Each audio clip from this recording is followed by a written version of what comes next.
Bismillahirrahmanirrahim. Assalamualaikum warahmatullahi wabarakatuh. Nama saya Putri Purnamdani, NIM 203-235 dari kelas D RMIK. Pada kesempatan kali ini, saya akan menjelaskan tentang jaringan komputer. Pertama, jelaskan prosesor pada komputer.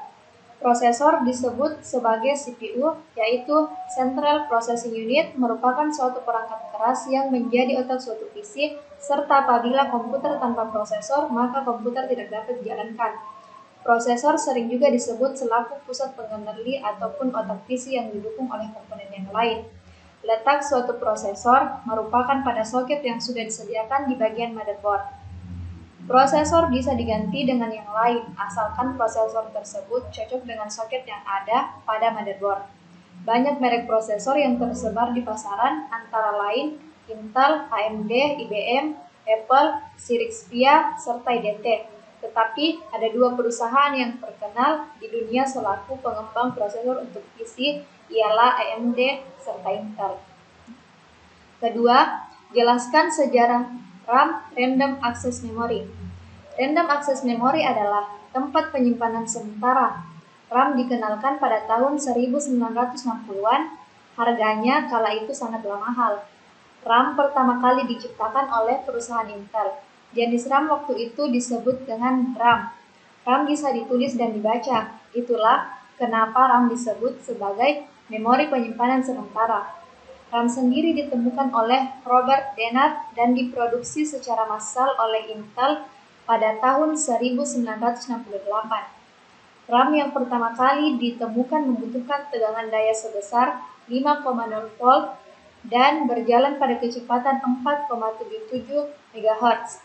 Jenis-jenis RAM yang pertama itu DRAM, Dynamic Random Access Memory. Yang kedua, FPM RAM, Fast Page Mode Dynamic Random Access Memory.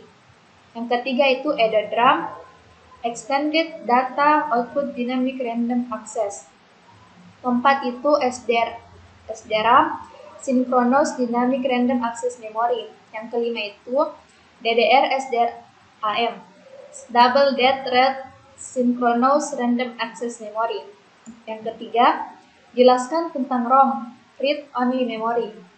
ROM adalah singkatan dari Read Only Memory, yaitu suatu perangkat keras pada komputer atau PC yang berupa chip memori semikonduktor yang hanya bisa dibaca saja. ROM adalah salah satu memori yang terdapat di dalam komputer dan mempunyai sifat permanen, yang artinya program atau data yang disimpan tidak mudah hilang walaupun aliran listrik sudah dimatikan. Fungsi ROM adalah sebagai penyimpanan firmware, yaitu perangkat lunak atau lebih sering disebut software yang berhubungan dengan perangkat keras atau hardware. Jenis ROM ada 3. Yang pertama, Mass ROM. Yang kedua, PROM atau Programmable Read-Only Memory. Yang ketiga, EROM, Electrically Grammable Read-Only Memory. Yang keempat, jelaskan tentang hard disk.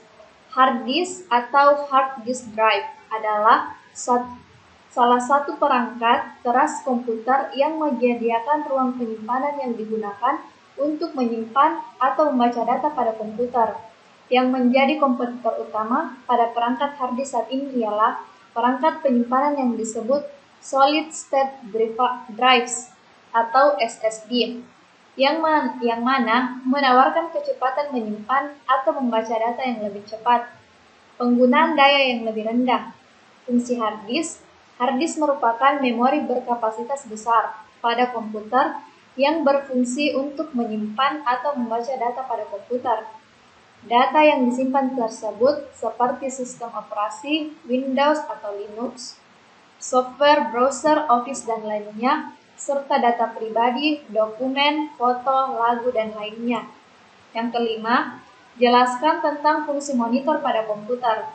Monitor adalah perangkat keras komputer yang berfungsi untuk menampilkan hasil proses dari komputer dalam bentuk teks, gambar, ataupun video secara visual. Dalam hal ini, monitor berperan sebagai perangkat output penyusun sebuah komputer dan sebuah komputer tak akan bisa digunakan jika monitornya tidak ada. Itulah alasan mengapa monitor dianggap sangat penting dalam sebuah komputer. Jenis-jenis monitor ada 4, yaitu CRT, cathode ray tube, yang kedua LCD, liquid crystal display, ketiga LED, light emitting diode, dan keempat yaitu monitor plasma. 6. Jelaskan video graphic adaptor. Sebutkan merek VGA. VGA atau Video Graphics Adapter. VGA juga dapat diartikan sebagai komponen yang tugasnya menghasilkan visual dari komputer dan perangkat keras yang memberikan perintah kepada komputer untuk menampilkan output visual yang dapat kita lihat. Pada sebuah PC, terdapat 3 komponen yang sangat penting dalam hal performa grafis. Komponen tersebut adalah prosesor, memori, dan VGA. VGA adalah standar tampilan komputer analog. Jenis-jenis VGA. Yang pertama, VGA onboard merupakan jenis yang banyak digunakan pada komputer atau laptop, standar menjadi satu bagian dengan motherboard. Yang kedua yaitu VGA card. Jenis VGA berdasarkan slotnya. Ada 2, yang pertama VGA tipe PCI, yang kedua PCI Express. 7. Ceritakan keterkaitan poin 1-6, yaitu sistem komputer adalah kumpulan dari perangkat-perangkat komputer yang saling berhubungan atau terintegrasi dan saling berinteraksi untuk melakukan pengolahan data dengan tujuan menghasilkan informasi sesuai dengan apa yang diharapkan oleh penggunanya. Kedua, berikut 3 bagian sistem komputer yang tidak dapat dipisahkan adalah hardware, software, dan brainware. Ketiga perangkat tersebut memiliki fungsinya masing-masing pada sistem komputer dan saat menjalankan tugasnya, ketiganya saling mendukung satu sama lain. Sebagai contoh, hardware tidak dapat berinteraksi dengan brainware tanpa adanya software. Dari sini, kita dapat mengetahui bahwa satu komponen dengan yang lainnya saling berkaitan. Berikut kami jelaskan lebih jauh, yang terdiri dari hardware, software, dan brainware. 8. Mengapa kalau diklik di PC langsung muncul D, E? Kenapa bukan dari A atau D? Karena sebelumnya ada 2 floppy disk yang diberi label huruf A dan D, maka artinya hard disk ini merupakan penyimpanan ketiga. Dengan demikian, untuk melanjutkan label huruf sebelumnya, maka hard disk diberi label huruf C. Sekian dari saya, kurang dan lebihnya mohon dimaafkan. Wabillahi taufiq wal hidayah. Wassalamualaikum warahmatullahi wabarakatuh.